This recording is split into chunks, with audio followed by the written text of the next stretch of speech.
ಹೆಂಗೋ ಹೆಂಗೆ ಗೊತ್ತಾ, ದೇವ್ರು ದೊಡ್ಡವನು, ಬಚಾವಾದ್ರು ಮಕ್ಕಳು. ಒಳಗಡೆ ಕ್ಲಾಸ್ ನಡೀತಾ ಇದೆ, ಇದ್ದಕ್ಕಿದ್ದಂಗೆ ಬಂತು ನೀರು. ನೋಡಿ ಸ್ಥಿತಿ ನೋಡಿ ಹೆಂಗಿರಬೇಕು ಒಳಗಡೆಗೆ. ಅದೆಷ್ಟು ಜನ ಬದುಕಿದ್ರು, ಅದೆಷ್ಟು ಜನ ಸತ್ತರು.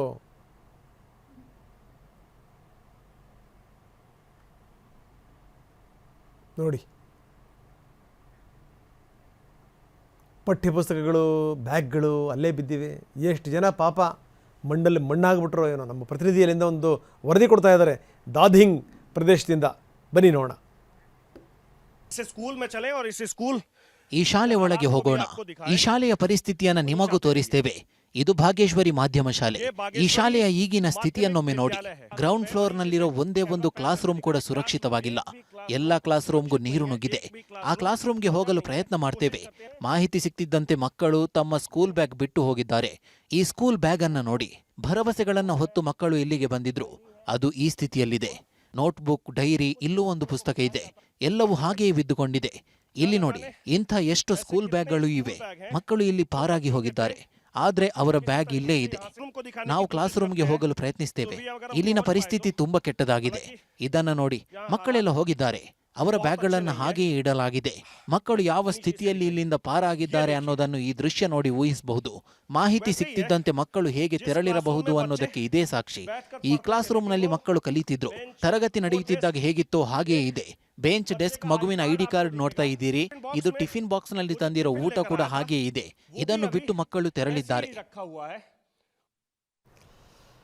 ಪ್ರವಾಹ ಬರ್ತಾ ಇದೆ ಅಂತ ಗೊತ್ತಾದ ತಕ್ಷಣ ಮಕ್ಕಳಲ್ಲಿಂದ ಊಟಕ್ಕಿತ್ತರು. ಹಿಂಗಾಗೇ ಬದುಕೊಂಡ್ರು.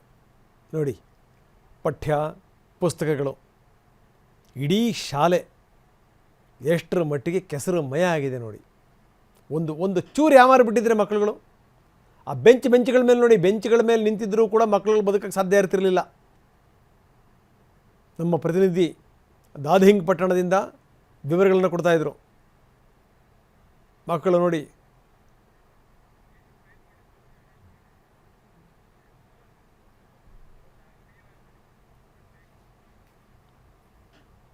ಓಹ್, ಸ್ಥಿತಿಗತಿಗಳು ನೋಡಿ ಯಾವ ರೀತಿ ಇದೆ ಅಂತ.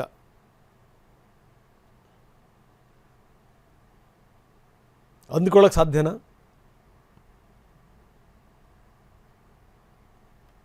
ಎಲ್ಲಿ ನೋಡಿದ್ರಲ್ಲಿ ಪ್ರವಾಹ, ಮಣ್ಣು, ಕಲ್ಲು. ಇಲ್ಲಿ ತನಕ ನಾವಂತೂ ಅಂಥ ದೃಶ್ಯಗಳನ್ನು ನೋಡಿಲ್ಲ. ಯಾಕಂದರೆ ತೀರ ದೊಡ್ಡ ಬಂಡೆ ಉರುಳ್ಕತ್ತ ಬರ್ತಾ ಇದೆ ಅದ್ರ ಪಾಡಿಗೆ. ಅದು ಆ ನೀರಿಗೆ ಅದೆಂಥ ಶಕ್ತಿ ಇರಬೇಕು ಯೋಚನೆ ಮಾಡಿ. ಇಲ್ಲಾಂದರೆ ಭೂಮಿ ಅನ್ನೋದಿದೆಯಲ್ಲ, ಭೂಮಿ ಸಂಪೂರ್ಣವಾಗಿ ಅದು ರಾಕ್. ಅದು ಎಷ್ಟು ಲಕ್ಷಾಂತರ ವರ್ಷಗಳ ಕಾಲ ಈ ರೀತಿ ಎಲ್ಲ ದಾಳಿಗಳನ್ನು ಎದುರಿಸಿ ಮಣ್ಣಿನ ಪದರಗಳಾಗಿ ಮಣ್ಣಾಗಿ, ಆ ಮಣ್ಣೇ ನಮಗೆ ಈಗ ಜೀವನ. ಮಣ್ಣಿಂದಲೇ ಬೆಳೆ, ಮಣ್ಣಿಂದಲೇ ಬದುಕು. ಸತ್ತ ಮೇಲೆ ಮಣ್ಣಿಗೆ ಹೋಗಬೇಕು. ಆದರೆ ಈ ರೀತಿ ಜೀವಜಲ, ಈ ಜೀವವನ್ನೇ ತೆಗೆಯೋ ರೀತಿಯಲ್ಲಿ ಆಗಿಬಿಟ್ರೆ ಗತಿ ಏನಾಗಬೇಕು? ತ್ರಿಶೂಲಿ ಪ್ರದೇಶವನ್ನು ನಾವು ನಿಮಗೆ ತೋರಿಸ್ತಾ ಇದ್ದೀವಿ.